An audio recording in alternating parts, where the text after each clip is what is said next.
आप किसी सिटी के अंदर हो और आप पॉइंट ए से पॉइंट बी तक जाना चाहते हो, तो आप कौन कौन से ऑप्शंस चूज करोगे? उसके लिए रूल्स भी है। आपके पास पर्सनल गाड़ी नहीं है और आपके पास बजट भी कम है। सबसे पहला ऑप्शन आएगा आपके पास में पब्लिक ट्रांसपोर्ट। अगर आप पब्लिक ट्रांसपोर्ट यूज करते हो तो आपको करीबन 2 से 3 गाड़ियां बदलने के बाद में पॉइंट ए से पॉइंट बी तक जाने का मौका मिल जाएगा, लेकिन उसके अंदर आपको ज्यादा टाइम लगेगा और आपको उतनी अच्छी सुविधा भी प्राप्त नहीं होगी। दूसरा ऑप्शन आता है आपके पास कैब करने का। लेकिन जब कैब और ऑटो रिक्शा वाले आपको पैसे का एस्टिमेट बताते हैं तो तब आप अंदर ही अंदर सोचते हो कि भाई आप इतने अमीर तो नहीं हो कि भाई आप ये कैब वगैरह कर पॉइंट ए से पॉइंट बी तक चले जाओ। कुल मिला के आपके पास बजट नहीं है कैब करने का, तो फिर आपके पास कौन सा ऑप्शन रहेगा? आप क्या कर सकते हो पॉइंट ए से पॉइंट बी तक जाने के लिए? अरे छोड़ भाई, रहने दे, मेरे को तो नहीं जाना है यार। देखिए, आपके पास ऑप्शन रहेगा बाइक टैक्सी करने का। आप चाहो तो एक बाइक टैक्सी कर सकते हो जिसमें आप 50-60 रुपए या फिर मैक्सिमम 70 रुपए में पॉइंट ए से पॉइंट बी तक जा सकते हो। अब ये चीज एकदम कैब जैसी ही फास्ट होगी, साथ ही में आप जल्दी भी पहुंच जाओगे वहां पर। अब ये बाइक टैक्सी वाली चीज कितनी बढ़िया है वो तो आप कभी यूज कर ही देखना। लेकिन ये बाइक टैक्सी वालों को मार क्यों रहे हैं? क्या बाइक टैक्सी इलीगल है इंडिया के अंदर? कॉन्स्टिट्यूशन देखे तो उसके अंदर तो ऐसा कुछ नहीं लिखा हुआ है। वहां पर तो ऐसा भी नहीं लिखा हुआ है कि भाई बाइक टैक्सी लीगल है। तो फिर लिखा क्या है? अगर संविधान के अंदर मोटर कैब की परिभाषा को भी देखा जाए तो वहां पर सीधे सीधे शब्दों में लिखा है कि भाई मोटर कैब उसी को कहा जाएगा जिसके अंदर 4 पहिए लगे होते हैं। अगर 4 पहिए नहीं है तो वो मोटर कैब नहीं कहलाएगा। बाइक टैक्सी के लिए ऐसा कोई भी रूल नहीं है वहां पर तो। लेकिन एक रूल मेरी नजर में है जो कि है येलो नंबर प्लेट वाला। इसके लिए मैं आपको एक एग्जांपल से समझाता हूं। अभी हाल ही में एक खबर आई है बेंगलोर के यशवंतपुर आरटीओ से। वहां पर करीबन 120 रैपिडो बाइक्स जो थी उनको कस्टडी के अंदर ले लिया है। ऐसा करने में उनको खाली 4 घंटे लगे। उन्होंने ऐसे रैपिडो ऐप खोला और उसके अंदर ऐसे बुकिंग करते गए। जैसे ही बुकिंग के लिए वो कैब वाला आता तो उसको सीधा पकड़ के अंदर ले लिया। शायद से मेरे हिसाब से तो ऐसा ही करा होगा उन्होंने। जब उन गाड़ियों को पकड़ा तब हमारे जो परिवहन मंत्रालय है उन्होंने सीधा सीधा क्लियर शब्दों के अंदर कहा कि अगर आपकी गाड़ी के ऊपर वाइट नंबर प्लेट लगी हुई है तो आप उस गाड़ी को किसी भी कमर्शियल तरीके से यूज नहीं कर सकते। आप उसको किसी भी टैक्सी के तौर पर नहीं चला सकते।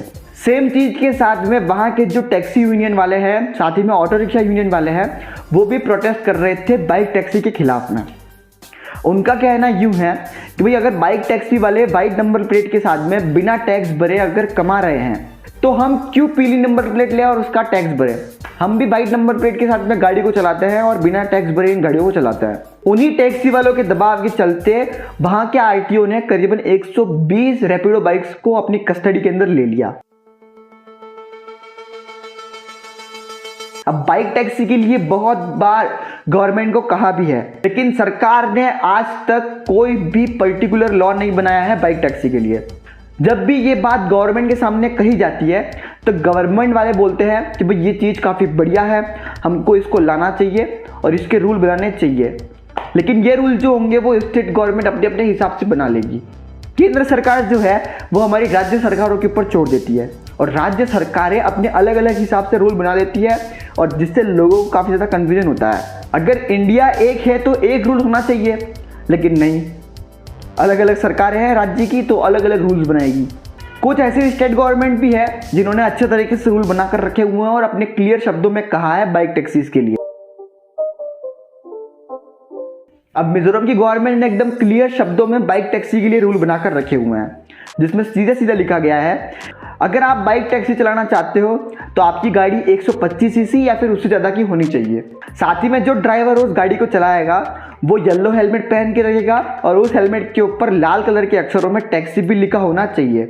और उस टैक्सी को चलाने के लिए आपको येलो नंबर प्लेट की भी आवश्यकता होगी, साथ ही में आपको परमिट भी लेना पड़ेगा। वेस्ट बंगाल के अंदर भी ऐसा सिमिलर काइंड ऑफ रूल बना हुआ है और लेकिन उसमें एक एक्स्ट्रा चीज है जिसमें आपको पिलियन को भी हेलमेट पहनाना होगा। ऐसा ही कुछ रूल आपको हरियाणा गवर्नमेंट के अंदर भी देखने को मिल जाएगा और गोवा गवर्नमेंट जो है उसके अंदर भी देखने को मिल जाएगा। इन सभी गवर्नमेंट ने जो भी रूल बनाए हैं उसके अंदर येलो नंबर प्लेट को मेंशन करा गया है, लेकिन ऐसा कहीं पर इन्होंने नहीं लिखा है कि भाई वाइट नंबर प्लेट की जितनी भी टैक्सी होगी वो बैन होगी। जबकि कर्नाटक की गवर्नमेंट जो है उन्होंने खाली येलो नंबर प्लेट की जो बाइक टैक्सीज है उनको ही अलाउ कर रखा हुआ है। जो भी वाइट नंबर प्लेट के साथ में टैक्सी चलती है उन सभी को बैन कर दिया है कर्नाटक की गवर्नमेंट ने। बाकी दूसरे राज्यों ने एज सच कोई रूल नहीं बनाया है बाइक टैक्सी के हिसाब से। अब अलग अलग राज्य सरकारें अलग अलग रूल बनाएगी तो फिर लोग कंफ्यूज तो होंगे ही होंगे। मेरे हिसाब से तो भी केंद्र सरकार को एक पर्टिकुलर लॉ लाना चाहिए इसके ऊपर, जो कि सभी राज्यों के ऊपर एप्लीकेबल हो और पूरे ही इंडिया में सभी लोगों को एक ही रूल फॉलो करना पड़े। अगर राज्य सरकार चाहे तो फिर उस रूल के अंदर थोड़ा बहुत चेंजेस कर सकती है उनके राज्य के कंडीशन के हिसाब से। देखो, जितना भी मैंने रिसर्च करा, जितना भी मैंने माथा फोड़ा, उसके अंदर मेरे को खाली एक ही चीज पता चली कि भाई अगर आपके पास येलो नंबर प्लेट के साथ में बाइक है तो उसको आप एज अ टैक्सी यूज कर सकते हो, लेकिन अगर आपके पास वाइट नंबर प्लेट के साथ में गाड़ी है तो आप उसको कमर्शियल तरीके से यूज नहीं कर सकते हो। ऐसा कोई रूल नहीं है कि भाई आप वाइट नंबर प्लेट की गाड़ी को टैक्सी में यूज करो। तो वीडियो का कंक्लूजन तो यही रहेगा। अब इसके अंदर भी मेरे हिसाब से एक रूल तो होना चाहिए जिसमें आपकी वाइट नंबर प्लेट वाली गाड़ी को आप एज अ पार्ट टाइम किसी भी ऐप के साथ में कनेक्ट करवा कर एज अ टैक्सी यूज कर सके। अब इसके ऊपर कोई पर्टिकुलर रूल नहीं है, पर्टिकुलर लिखा नहीं है, तो उसके ऊपर आप पर्टिकुलर रिसर्च भी नहीं कर सकते। तो that's all for today guys. अगर वीडियो बिखरा लगा हो तो प्लीज सॉरी, क्या कर सकते हैं क्योंकि कुछ पर्टिकुलर चीजें है ही नहीं इसके अंदर। अगर आपको वीडियो पसंद आए तो प्लीज लाइक कर देना, चैनल सब्सक्राइब कर देना। जय हिंद, जय भारत, धन्यवाद।